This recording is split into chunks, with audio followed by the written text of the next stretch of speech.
خب من برگشتم با یه قسمت دیگه از دوره تایپ انوتیشن. تو این قسمت من در مورد ست ها صحبت خواهم کرد و بهتون نمایش میدم که چجوری باید کار کنید. ویدیوش خیلی کوتاه میشه چون نکته زیاد خاصی نداره. تا همینجا هر چیزی که دیدید برای ست هم خیلی صادق و کاربردیه.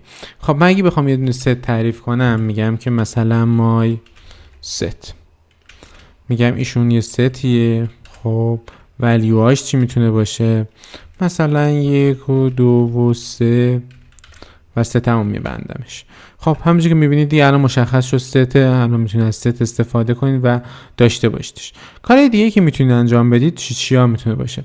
مثلا میتونید بگید که آقا من میگم که یه مقدار لدر تعریف میکنم مثل همون قبلی ها، میگم ستی از جنس استرینگ، یعنی این ست من تماما استرینگ قرار میگیره. میبینید که خیلی راحت میتونید ازش استفاده کنید.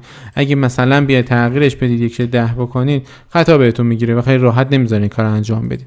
پس اینجوری میتونید چیکار کنید؟ از ستا استفاده کنید. یا مثلا نیاز دارید که چی باشه؟ استرینگ باشه، اینتیجر هم باشه. علامت پایپتون رو میذارید، مثلا مینویسید اینت. بله، ست خیلی راحت دقیق اینجا مشخص میشه و میتونید ازش استفاده کنید. خب یه مسئله دیگه هم که حالا مثلا من میخوام براتون توضیح بدم، ممکنه که مثلا یکی بگی خب من میخوام نانم باشه، میتونم بذارم؟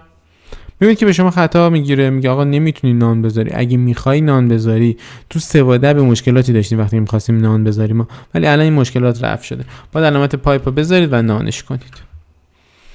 الان نان هم میتونید چیکار کنید؟ قرارش بدید. یعنی با این کار میتونید نان هم قرار بدید، ولی اگه نذارید نمیذاره این کار انجام بدید. خب خیلی ممنون که تا اینجا ویدیو با من بودید. خوشحال شدم. لطفا کامنت برام بذارید، سابسکرایب کنید تا من بتونم ویدیوهای بیشتری براتون بذارم. بدرود.